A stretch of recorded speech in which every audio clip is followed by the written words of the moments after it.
And you're very welcome back to another edition of the CESI Staffroom. The CESI Staffroom aims to be a half-an-hour program by teachers, for teachers, helping you to get on your way. Whatever you're doing in your classroom, we want to hear from you. What works, what doesn't work.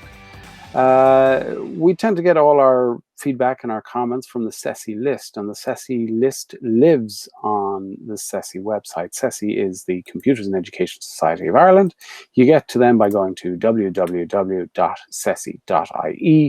go to the forum, sign up. If you're a teacher and you're not signed up to the forum, I think you're missing a trick. I think it'd be worthwhile. There's about 2,500 teachers on this forum, and what its main purpose is shared learning. So I would come on and I'd have a query about the teaching and learning in my school, what works, what doesn't work. I'll put up the question on the CESI list, and I have 2,500 eyeballs looking at it. Or should I say 2,500 sets of eyeballs looking at it. Let's not get pedantic. But what I want to do is I want you to contact me and let me know if there's anything that we can cover on the CESI list. Now, as part of the series on G Suite, we were joined in the last episode by Connor Power, and Connor Power just gave an overview, like Ciara did the week before, just an overview about how G Suite is used in their school. We're kindly joined again by Ciara NÍ Dhrisceoil. Now, I'm not going to ask you to introduce yourself again because you've already introduced yourself once, but you said you'll come back and you'll do a 1, 2, 3 about Google Classroom, and you're very welcome back to us. Thank you for having me, Stan. It's lovely to be here. So I am going to delve into Google Classroom and show you how to create a class, how it looks, how a student joins a class, how to create assignments, how to give feedback, and also with time look at how to add third-party apps into Google Classroom. So will I start? Yeah, I think if you start away. So for those who don't know, Google Classroom is the interaction between the teacher and the student. So the student opens up a device. The space that they use on that device is Google Classroom. Is that pretty much it? A virtual learning environment? Yeah, it's a virtual learning environment. Yeah, it's the first go-to for students and teachers. It's the workflow. It's how teachers give out their work and give out assignments, and how students submit their assignments, and how feedback is given, and the loop continues. Also, grades are kept in there. I actually just noticed today when I opened it that there was another update. There's a new tab there that wasn't there when we wrapped up. I'm post-primary, but I know a lot of primary schools are using it a lot in 5th and 6th class from some of the from the primary schools that I've talked to, yeah, I think it's a good way to get them prepared for sort of post-primary school. So it's the first stop shop really, and then it works with all of the G Suite and Gmail and so forth. And it's I'm glad you mentioned that. I mentioned the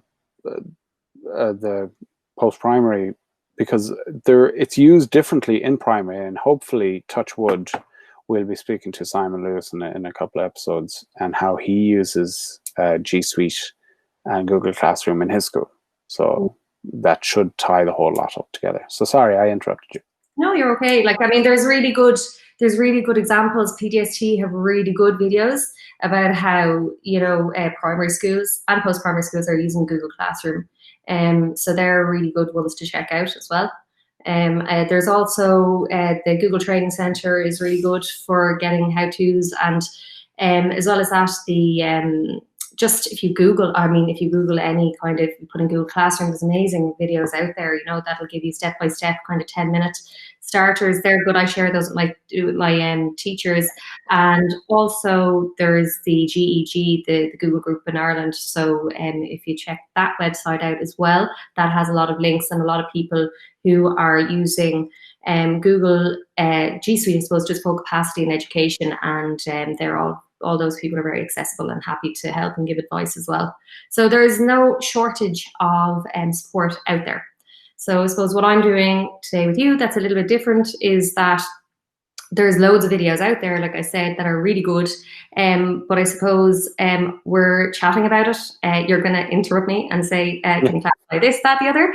And I suppose it's from the Irish perspective. And another thing that I'm kind of doing today is focusing on sort of digital citizenship. I know there's lots of different ways of saying it, internet safety, digital citizenship and all that, but I'm linking to really good WebWise resources there for connected. So that's what I'm kind of taking a lot of my kind of content from. I'm linking it into my Google Classroom. So yeah, just using a lot of the amazing kind of Irish resources that are out there, because we do need to personalize for our own students, you know. So that's kind of, I suppose, what's different about today. Cool. So take it away. And again, I think it's important to mention there are loads of instructional videos out there. Myself and Connor were talking about this. There's loads and loads of instructional videos out there. But I don't want this to be, I don't want the staff room to be an instructional video. I want it to be a chat and about, again, the narrative or the theme from the last episode was, how are you using G Suite in your school? So it's whatever your setup is. So take it away. Cool. And even in that, a lot of our teachers will use it kind of very differently as well. So I suppose what I'm showing you today is the way I use it. I'm a science teacher, but I also teach digital media literacy. So again, I'm focusing in on that. All my classes are going to look a little bit different, you know, depending on the subject that I'm teaching. And all of the teachers' classes are going to look a bit different. But so I'm going to show you just a few things that I do. Not all of them, but some of them that I kind of, my go-tos as such. Okay. So I am going to start here, and I'm going to go to the very, very beginning, and I'm going to create a class. So up here, up in the waffles, I'm going to click Google Classroom. Okay. And in there, I'm actually going to turn off my Wi-Fi because this will be better. Okay. So in here, you'll see all the classes that are currently live. You can archive them as well. So that the one I'm going to focus on today is this one, but just to show you how you create one, you go up to this plus sign here and you can create a class. So you put in the name of the class, and typically I just put in the name of the class, but you can put a section, subject and room and so forth, and you create it. Now and that's it. So for today, I'm going to skip that bit and go into this one, which I created for today. And this is what, when you create a class, this is what you see. Okay, you just don't see this bit that I populated for today. You see this, and this here. And up here you have tabs called the stream, and that's where your sort of notifications are. Now, one mistake that a lot of teachers can often make at the beginning is to use their stream as a way to share work. It's not really for that. Because it's very difficult for students to navigate that. Because you see, I suppose over the last number of years, and I would have been using classwork from the get-go, that's the way you did it initially, was through stream. It didn't have this other tab for classwork, but now you have a tab for classwork. So I suppose the ways that I would use it here, I put this up just as an introduction. So welcome to our course in digital citizenship, and I put in a little video, okay, to show you how to do that. So if I was going to say, it might be something like to remind them to bring in something for school tomorrow or something like that. You might want to use it for those kind of announcements, but you can put in your information here, and you can add, this is what you can add again in this is just in the stream.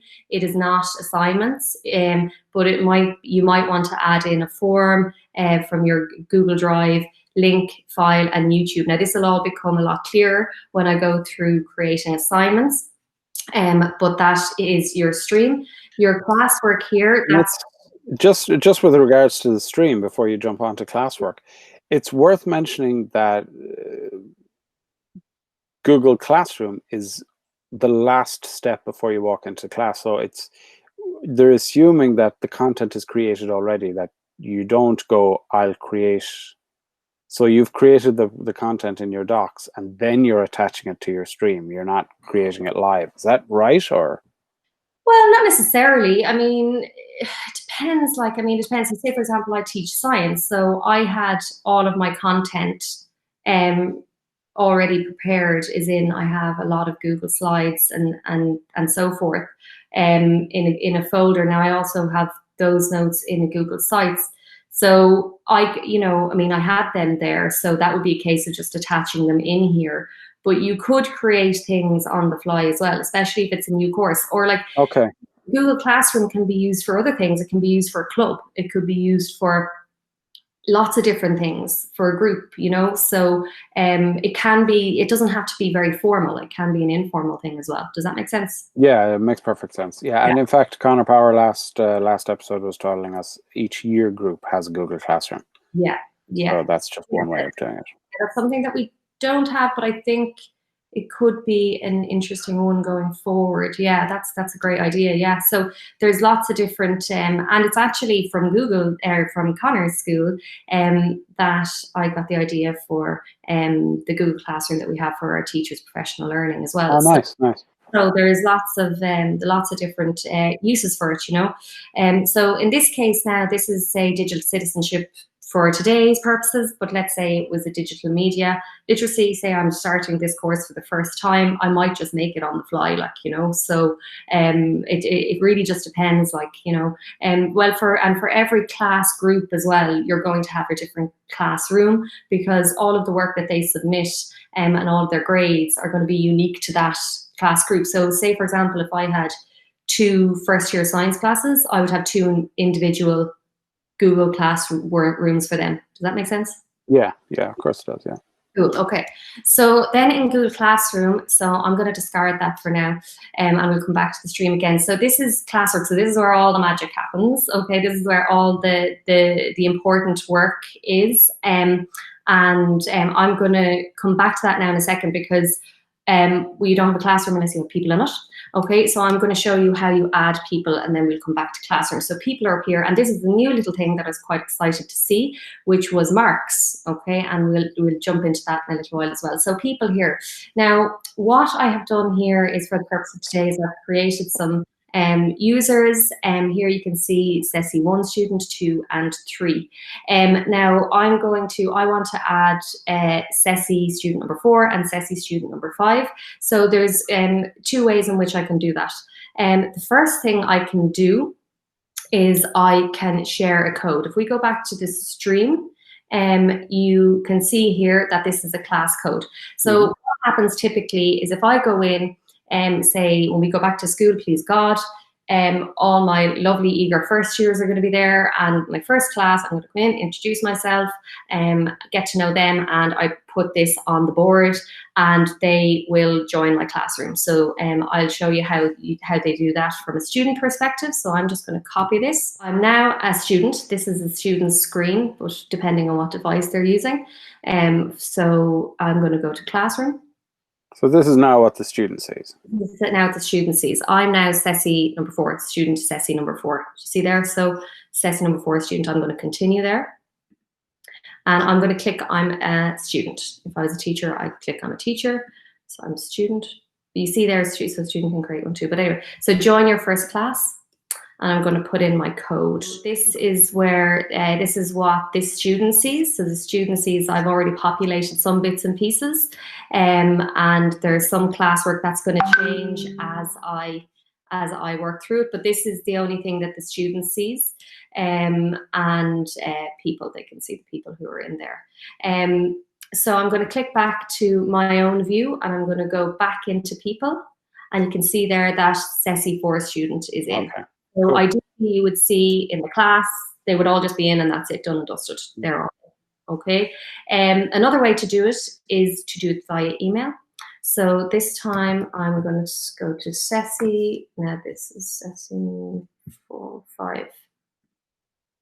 Okay, and I'm going to invite in that way. So when would you use that? I suppose you might do that if a student moves class, which sometimes happens. So you might invite them in that way, or give them the code. So that's another way to do it.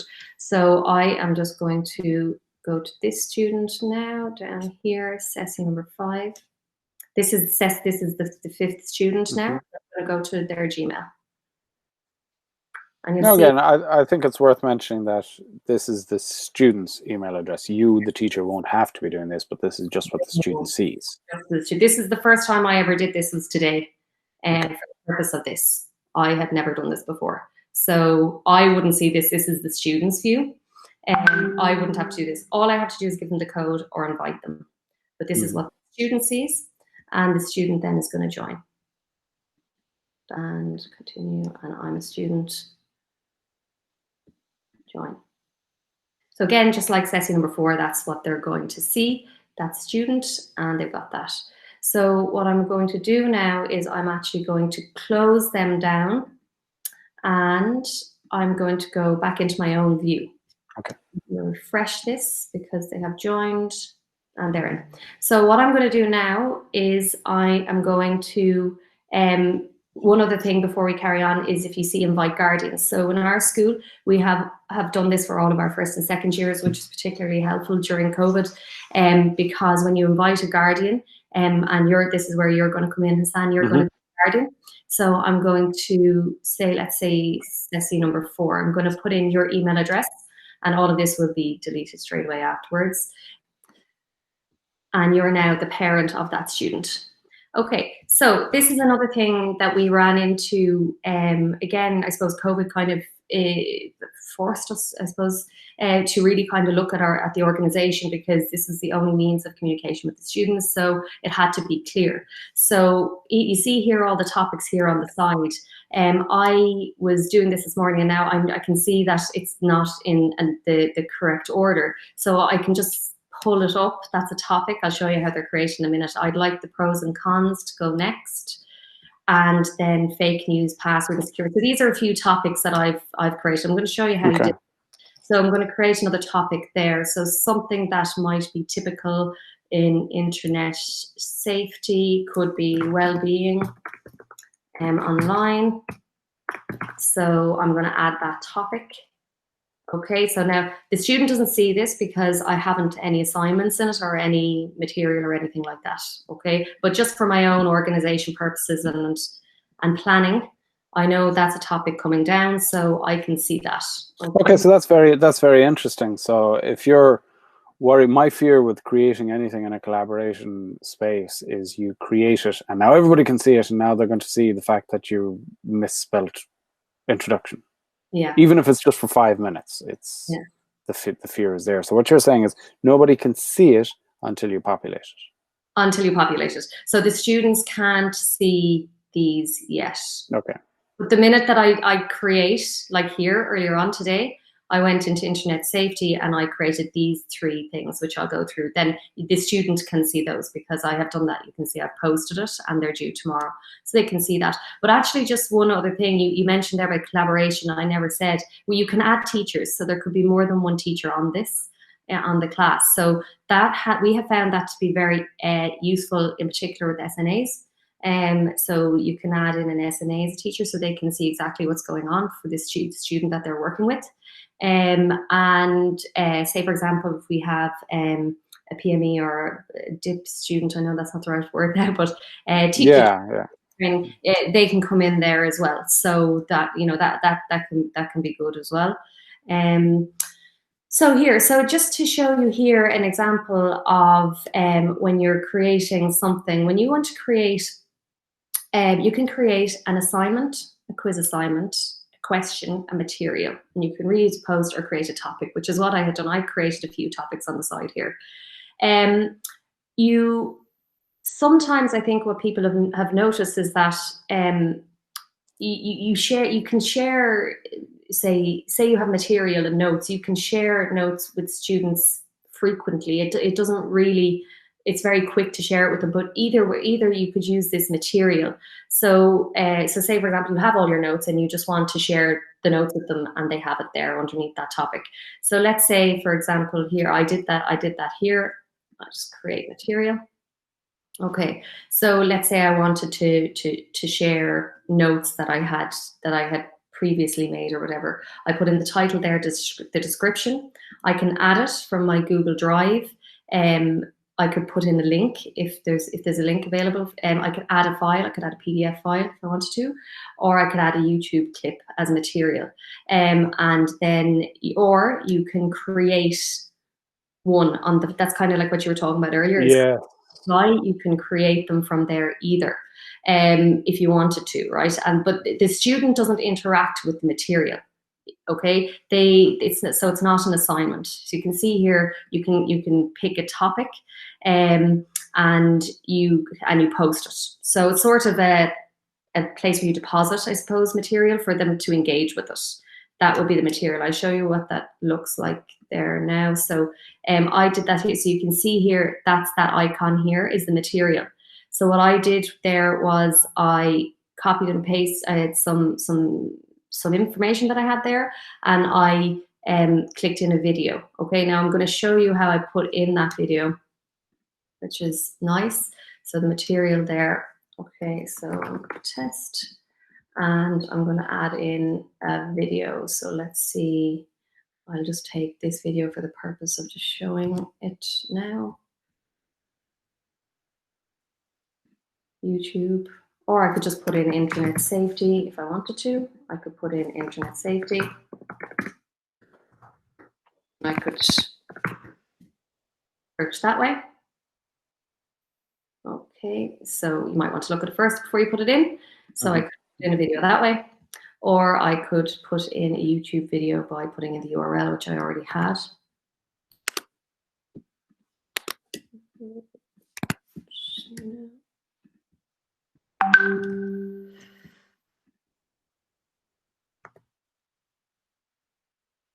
Cool. So there are two ways to kind of add some material there. And there, let's say I want to put it in there as my introduction to safety. And again, this is a test, and I can post. Okay, so that was just the test. So then it pops up like that. But just to show you another thing that you can do as well is this one here. Okay, is your thoughts.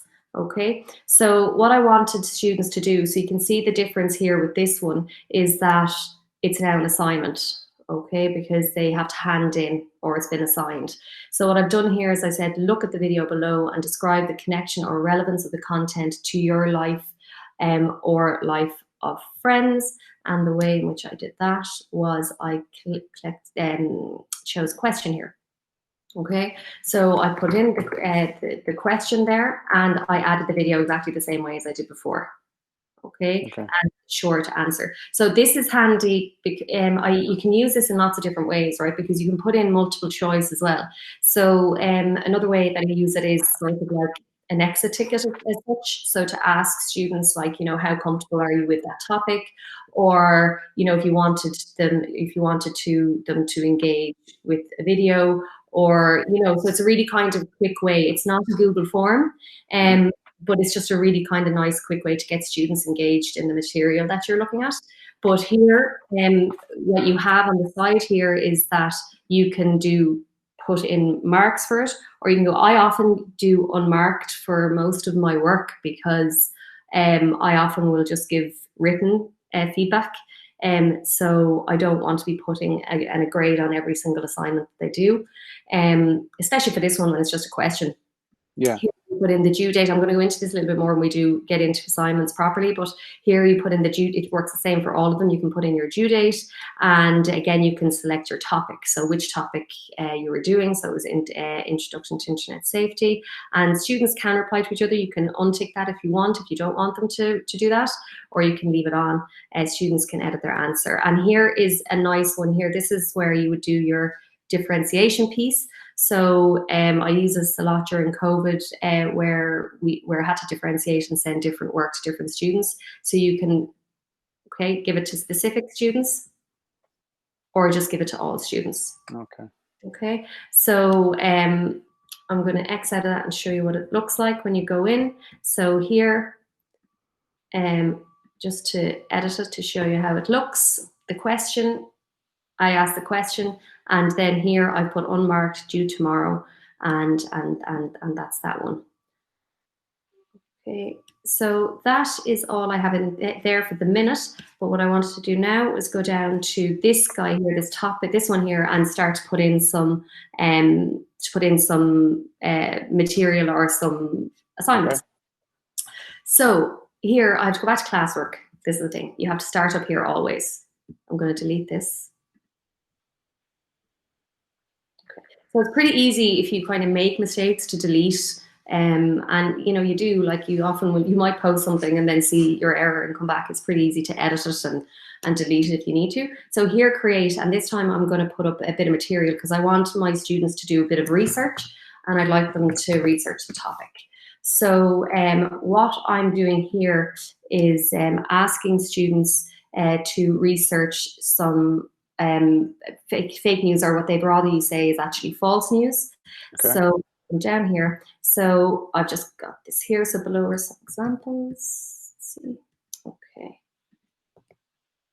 So below are some examples of websites that will help you to learn about navigating false information. So what I have here are just a couple of websites that I liked about fake news, just to get them started on the research process. So I'm just going to add in here, add a link. Okay, and I've got another one up here that I like as well. And I'm going to add this in here. So add link.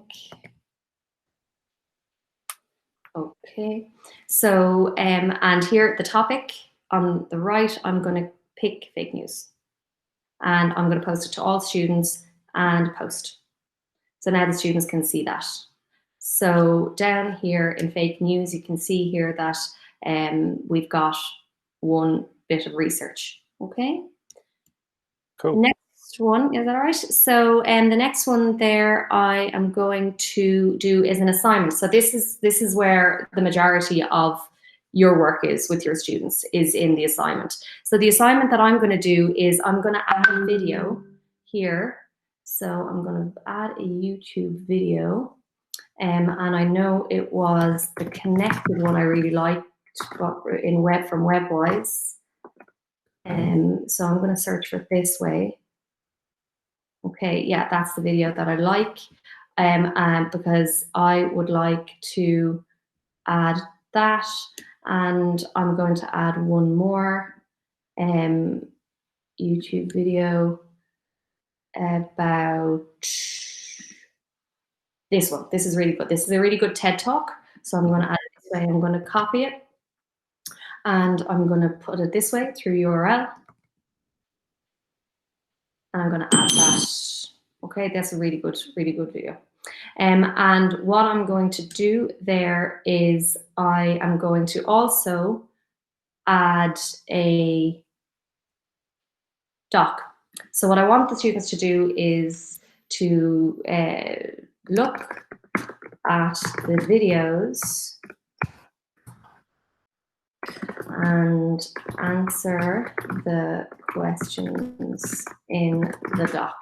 So this is where the doc comes in that I've pre-prepared. Okay, so this is what is fake news or false information. And here I'm going to add in, this is one I've prepared earlier. So there's a couple of things you can do. You can go to your Google Drive and you can get it that way. Or if you have the doc open, which I do, here you could add it that way. What is false information? So you could add it in that way. But for the purpose of this, I'm actually going to go to my Drive. Cool. Okay, now you can see here, this is the beauty of this, is that your recents come up. So you don't have to go searching through your Drive to find where did I put that. So that is really nice. So I know it's there and I'm going to add it. And this is really important. Students can view the file, but now make a copy for each student. Okay, so that means that each student will get a copy of that Google Doc and they will put in the answers. Okay. And so you'll see how that looks. So up here, I'm going to give it to all students. I'm going to put it on marked again because I'm going to give the feedback. I'm going to put the due date in as, let's give it until Thursday. Okay, and the topic here is this one, fake news. Now, this is another lovely thing, but goes beyond today because we won't have time, but a rubric. The rubrics are brilliant. You can create a rubric there for their own, so that they can use their own success criteria and that they can kind of mark themselves essentially. Very nice. another one here for check plagiarism. So these are really, really nice updates and really, really powerful. But that would be a whole other show. So I'm going to assign that now. Also, what you could do is, let me see, we'll look down here now to fake news. And you can see here that it's here, what is fake news or false information, and it has the due date here beside it. You could also, if you have like, you know, Word documents, PDFs, anything like that, you could always add in a PDF as well. And oftentimes what we did was you might do that and ask students to write the questions out, write the answers in their copy, take a picture, and send that to you as well. So we did that a lot. I'm just gonna tip away here and add in another one, another assignment.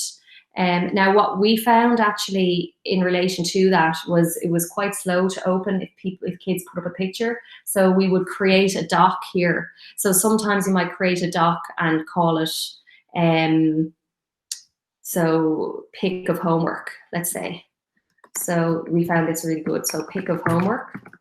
And then students would put the picture in there, and then it would compress it, so it was easier and quicker to open. Okay. Students to make copy for each student, so they put the pictures in that way. That was a kind of a lifesaver because not everyone had amazing internet connection. So that's kind of how our workflow worked, because we did a lot of students writing their copies and stuff as well. Like, you know, it wasn't all digital. So this okay, that's a nice workaround. So what you're saying, just so I understand you, is instead of just picture straight up, it's picture to doc. Doc compresses it, and then it's easier to share. Is that?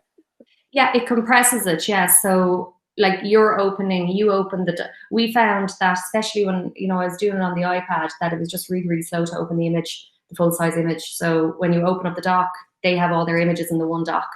Yeah. Okay. Cool. And it just it's a lot easier to manage, and it's a lot easier to so say when I'm using the Apple Pencil and I'm marking it with, you know, that way, you're just flicking through the doc rather than having to open each individual image. So yeah, that makes sense. No, that makes sense when you explain it like that. All right. So that was good. So another one that I want them to do here is I want them to make a presentation, their own presentation. So I'm going to click back here to look at the video. So we did this, create. So this is the next assignment, and I would like them to do this. So create a presentation. Presentation. Okay, so this is what I'd like them to do. So, you know, we've done a lot of videos. Obviously, if we were in school, we'd be watching these videos together, and all that kind of stuff. So here I've done the same thing again.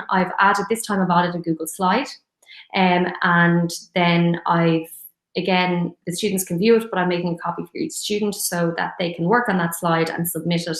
And I have a different slide for each student. I'm going to do the same thing again here, unmarked, due date. I'm going to push this one out to next week. But again, you know, I would do this as we go. I wouldn't overwhelm a student and, you know, do them all at one time, because the calendar is going to look a bit overwhelming. And I'll go into a student calendar in a minute. Yeah, I was just going to say, because that ties in calendar what we were talking about last week and what the calendar looks like. So as well as it just being convenient for you to remind yourself that the assignment is due in a week, it reminds the student that the assignment is due in a week. Yeah, I'll click into a student and you can see what theirs looks like in a minute now. Perfect. Yeah, we're getting there now. Just so you see, that was the doc, the Google Doc that I put in. So answer the following questions on this Google Doc, please.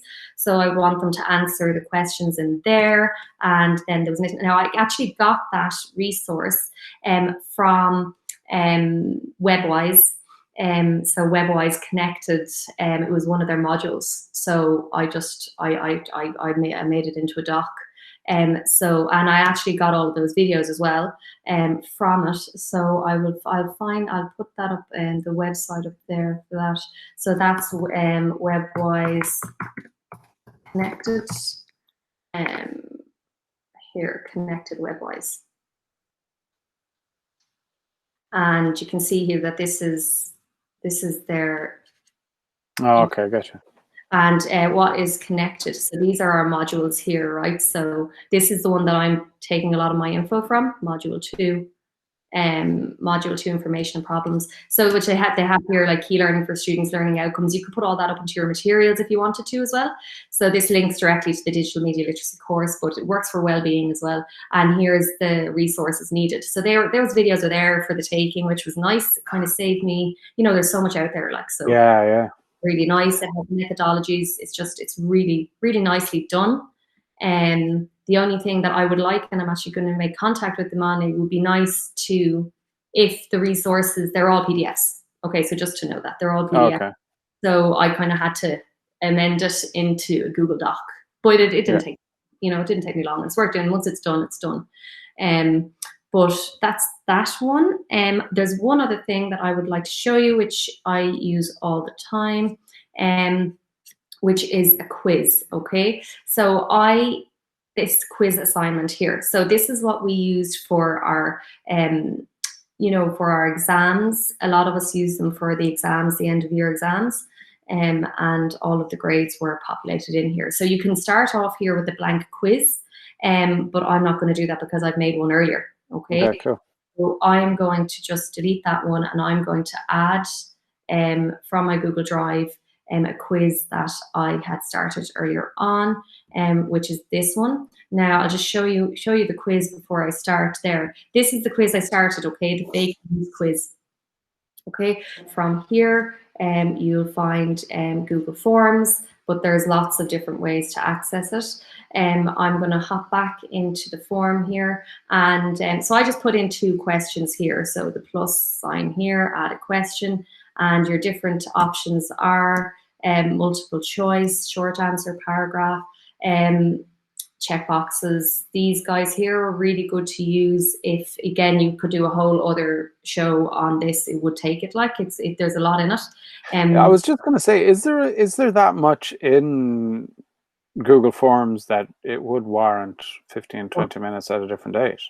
Yes, definitely. Because one thing that I learned about Google Forms is it's quite, I can show you my forms because these are just exams that I've done again, but it'll say here, like, if I go to this exam that I've created, and I'm not going to show you any student results or anything like that, but I would have amended that with 22 responses there. So I took this from a state exam. So what I have here is an image, but then I had to create this grid here. So I took what was from a written exam and I amended it to suit this, where they had to label A, B, C. So I took those down here and I made A, B, C, and that was in the grid one.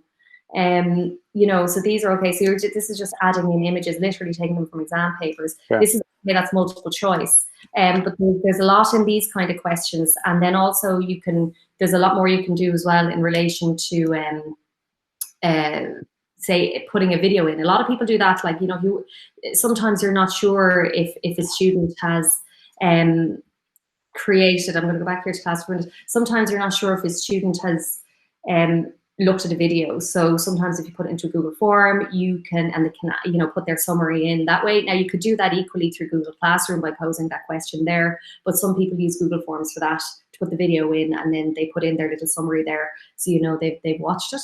Okay. But if I'm going back here to my fake news one for a moment, I'm just going to go here to go to settings. There's a bit in here in settings. This is very important to collect the email addresses. There's a lot of kind of pitfalls in forms that you have to be sure. I don't know why, but like I always click this, but once or twice I gave out a test and it didn't.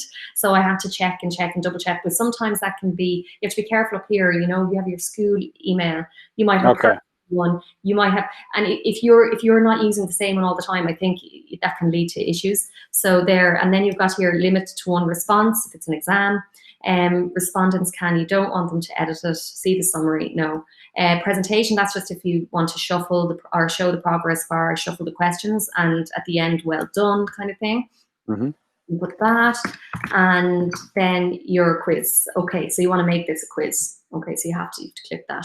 And then do you want to release it immediately or later after submission, or often want to see them? Response, yeah, they can see that and save. So I just spotted in Quizizz I've never seen this before. So respondents aren't allowed to open up tabs in other applications while taking.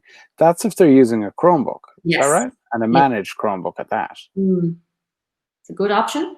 A lot of our teachers have used forms, but like that, it actually out of anything else, it's the only thing that I would feel teachers could do with support with, because there are a good few pitfalls if you don't know what you're doing. Well, do you know what? I think not to sorry for cutting you off there, but I think that's something I'll mark down here, and we'll do a show on that again, or we'll do an episode on that again, just Google Forms. Oh yeah, I definitely would say, because Google Forms are huge. I mean, not just I'm talking about it in an exam situation, but like, all of our evidence-based stuff. There's lots of ways that we collect evidence, but like our Google Forms is our go-to for everything. I'm focusing on the kind of quiz aspect of it at the minute, but yeah, no, I definitely think it's worth, because then you have the whole looking at the responses, and and looking at the data for that, and how to see the graphs and things like that. And so it's definitely a very important one. I think people have really kind of started looking at forms a lot more, obviously, since the school closure and things like that. Okay. So here's the quiz, say, that I'd like them to take here. The fake news. It's just a couple of simple questions here. They're multiple choice. Here, there's a lot of different options here. But I am just, for today's purposes, I'm just looking at the multiple choice ones. So I'm going to go back here, and I'm going to add in, again, from Google Drive, from my recents, fake news. So you have to do it this way. Don't delete blank quiz first, or you'll lose your grade importing. Now, it's kind of confused at the moment, and that's shaded out because it doesn't know which one that you're going to bring the grade importing in on. So I'm going to delete the blank quiz, and then you can see the grade importing there now. So it means that when the students do it, and you release the results, the grades are in your system. You have the grades. So it's really, really good. Like, there's a bit of time it takes to create the forms and to do really good forms with a lot of different styles of questions, but it is an amazing resource to have, because obviously when we get back, like, they can do a quiz quicker than written. So even though the written exams are important, sometimes to save a bit of time, and the Google Forms quiz are really, really helpful. So let's see here. So let's just say the test. So I'm going to leave the points in this time, okay, because this is going to be a grade. So we're going to leave the points in there. And the due date, so it depends on, if I was doing it on the spot in the class, I might want it to be straight away. For this, it's just a little quiz. It's not that serious. So I'm just going to give them a few days to do it, and I'm going to put it in there, and I'm going to assign that. Okay. So while that's assigning, okay, we've got a few bits and pieces now in our quiz. I might want here you can move things up if you like. Okay, so you can move things up. I might want the research at the top. So this is, again, as you kind of populate things, you might want to tidy things up as you go. You might want them in order. That's up to you. I'm just going to sign in now as one of the students. Do you remember, Hassan, you were CESI? I was CESI 4. CESI 4. So I'm going to go into CESI 4. So I'm back as a student now. Okay, so I am CESI 4. And Hassan is my dad. Okay, so this is what I see. I'm a member of one group. Okay, and you can see here that I have this due tomorrow, and I have this due on Thursday. So I'm going to click into my class, and I'm going to click into my classwork. So as I was doing, you can see there the teacher, whatever the teacher has done is in the stream. So the stream can get quite busy quite quickly. Yeah, so, yeah. Students kind of go to classwork, and you've got it right. So I, as the teacher now, should delete that. So that's fine. So I'm looking at this, and I can see that is due tomorrow. That's something I'm going to be looking at later. Your thoughts. So I'm going to view this question, and I'm going to say that I watched it, and say loved it. And again, this is all worth noting that this is from the student's point of view. This is what the student is doing. Yeah. So this is what the student is doing. So the student has looked at this video and they're putting in a comment because this is due tomorrow. So I want to get this done. But the student would have looked at it and I'm going to say, loved it. There's lots of cyberbullying going on in the world. Not just teens. They say that a lot. That's true. And I that's in the class comments. I'm sorry. Type in your answer. I'm going to put it. Type in your answer here. Okay, and I'm going to hand this in. Okay, so I'm going to hand this in now. And see where it says private, just when it's handing in there. See where it says private comments. Who's that communication with? That is going to be sent to the teacher. Okay, cool. Okay, so I'm going to just put it in there, see what, you know, and I'm going to put it in class comments. Let's say, I find, I like to encourage students to use class comments, but I find they're a bit shy. It depends on the class. If you get them started in first year with class comments, it can be handy because sometimes they might be confused about homework, but another student, if they put it up in class comments, they often might put something up there in the comments about homework, but another student will often answer it before you get to it. Yeah. Which is really great. And if you can encourage that from the beginning, it's a cultural thing. Like some classes don't feel comfortable doing it, but when they do, it's brilliant for a time saver for me as well. So this is what CESI 4, I'd like to give CESI 4 a name, but they're here and they say, right, I've got 3 things to do. One is due the 3rd, one's the 8th, and one is the 2nd. So I'm just going to click in to this, look at this and answer the questions. So I'm going to view this assignment. Okay, I've got that. That's where I'm going to hand it in. And I'm going to go to my work. This is assigned. And again, people probably get sick of me saying this, but this is from the student point of view, not the teacher. So, yeah, this is a student. So the student here is going to look at this doc. Obviously, they're going to have to look at all the information around it, and they're going to have to, you know, answer the question. I like. It's nice if they put it in a different color so that I know. So what is false information? It is blah, blah, blah, blah, blah, blah, blah, blah, blah.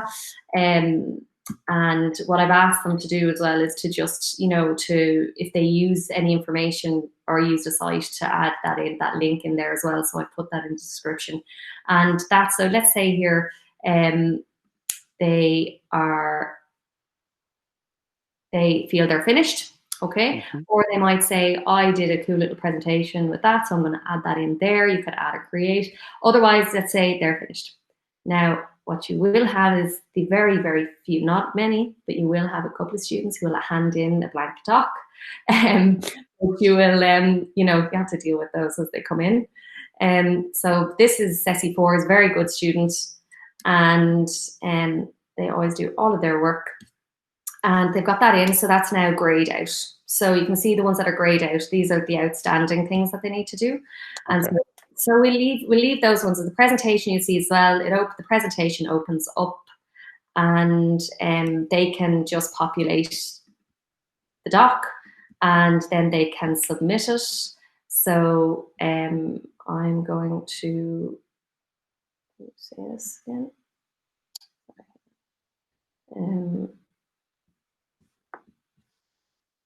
Should be they submit that and view the assignment. So in view the assignment here, they're going to hand that when they have it done. Let's pretend they have it done and they have it handed in. Okay. So the student now has run out of time for your exam your subject, and they're out of there. Okay, but they know they have those left. Now you see up here they have Google Calendar. Yeah. This is what the student sees. This is the student's calendar. This is not my calendar. So you can view here by day, week, month, and so forth. So let's say they like by week, so they can click on the assignment and click into it, and it brings them to the assignment, so they can see all of the work that needs to be done, and it'll bring them into their Google Classroom. Brilliant.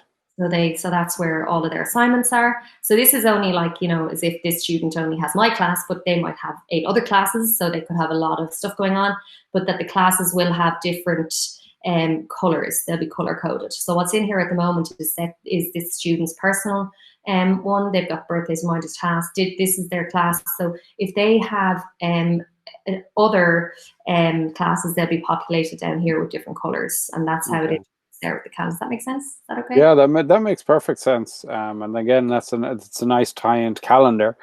I was going to jump in with, it was, 10 subjects, whatever. Well, doesn't that make calendar very noisy? But the same happens to a diary.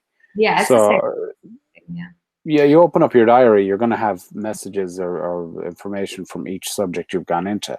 It's just, this is the same thing, but the technology is different. So it is the diary, but instead of it being a physical thing, it's online here in front of you. Yeah, and they can see, when they click in here, they can look at it that way as well. I figure a lot of students might look at it that way because they might have 10 different classes here. Yeah. You had a look there, what's due, or they can look at their calendar as well. So if I just hop back in, nearly there now. If I hop back into my, I'm back as a teacher now. I'm back Muntor Ciara here, and I am going to classwork. So I'm going to go into my classwork and I'm going to see, has anyone submitted any of the work? No one has done that anyway.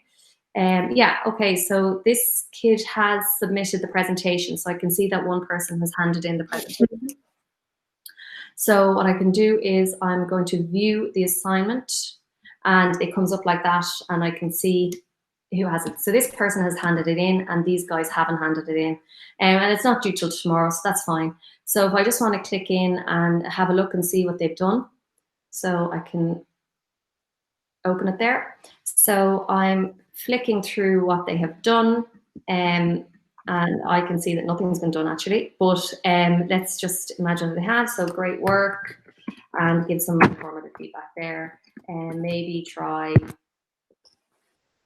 And, you know, you can here add in links to other resources, other videos, things like that. So I'm going to post that now. And the student, now I can return it if I'm happy that they have you know, or finish it, I can return it to them, and they'll see any comments or marks that I have left. So there, and then these are the other ones. Now, what you can also do here is, say these guys are late, they haven't done the assignment, I can email them all. I can just select that and I can send them an email and say, is there an issue with the assignment? This was used a lot during COVID for kids who didn't submit work. You might say, hey guys, yeah, was there a problem with the task? Can I help? And you can send them all an email. That was very useful. And then if I just go back there to my classwork, so that's that assignment. Here, one person has handed in. So again, I can go in and do feedback that way. If I just click back into the student view, so yeah, I'm going to go, I'm back in student now. I'm in the student. I can see classwork here. I can see here that there's a comment. Oh, sorry, this is presentation. So it's viewed. So you can see here that that's where my comment is. Okay, so that for that student. I'll also get an email notification. So if I go into my emails as that student, let's see what it looks like. So you can see here that I returned presentation, and I've also put in a private comment. Okay.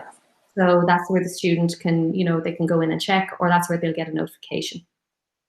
So that is that for the student view and the feedback. Now, there was one other thing that I wanted to show if we have time, because CESI 4 has been doing great work. And I would like to email the guardians, right? Okay. So now, I can see here now, actually, that when I click into the student, I can see a summary. So this was very, very important around COVID, because you click into a student and you'd see quickly what was done, what wasn't, you know, if it was handed in or not handed in or late or whatever, right? So this was important. But I can see here that I've invited CESI 4's dad, Hassan, but he obviously hasn't accepted it yet. So I can see there that you've accepted. So what I'm going to do is say I want to email you. I could email you directly from there, or I want to just email you a summary because the parent might be, you know, wondering how they're getting on. So Okay. include a student work summary, and I'm just going to send that to you now.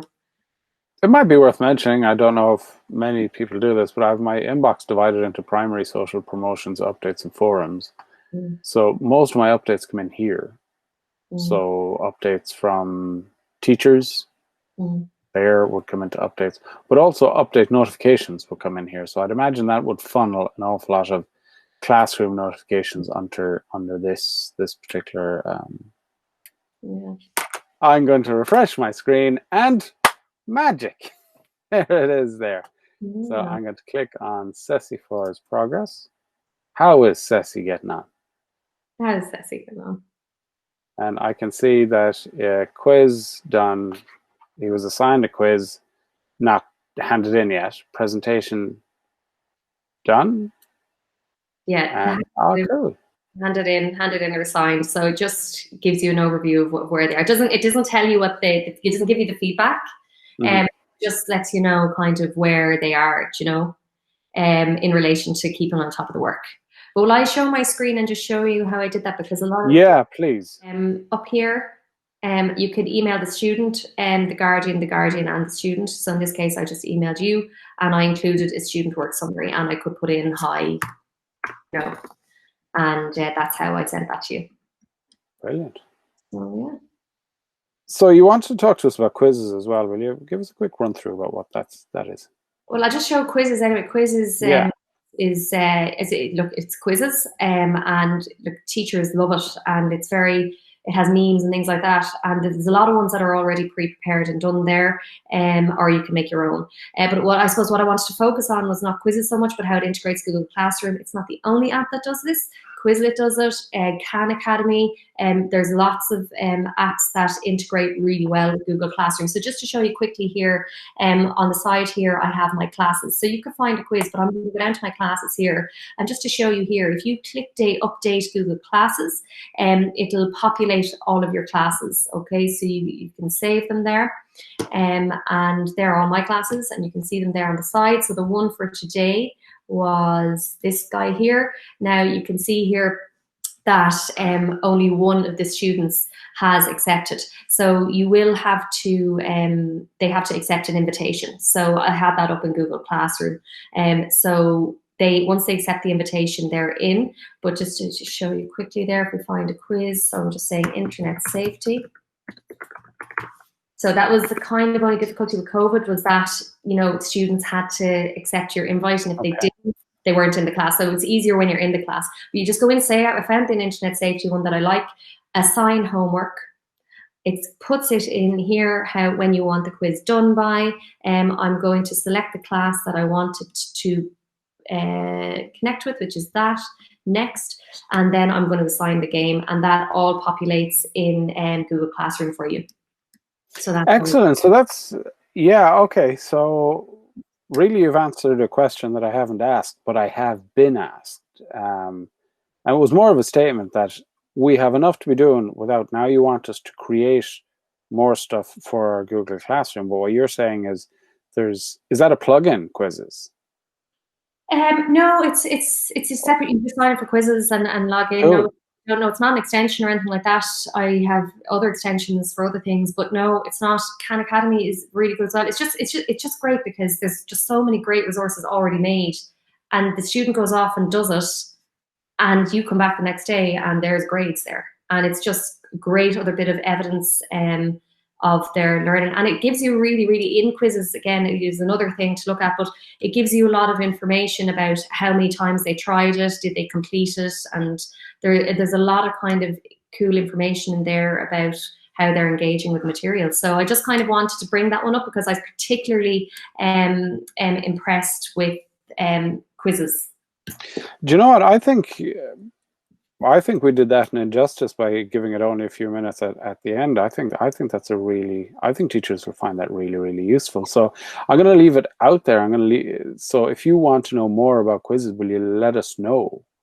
And we will pay Ciara at great expense to put something together for us. We'll give her double the amount that we're giving her now. Oh yeah. Zero, double a zero is zero. Look, thank you very much, Ciara. I really appreciate it. The amount of work you put in, like, it's all well and good me turning around and going, Ciara, any chance you can do a quick demo on Classroom? And what you've done is put together a really, really good, inclusive step-by-step on how to build a classroom in your school. If you have any questions for either myself or Ciara, will you please let us know? You can contact us on Twitter. You can contact us on the CESI list. I'll leave all the details in the description below. We'll be continuing this series about Google Suite for another, I think, maybe 1 or 2 episodes. And I was jotting down notes here, and I'm going to sheepishly stay recording and say, Ciara, any chance you can do something on Google Forms? Maybe, please? Oh, sure. What else am I doing?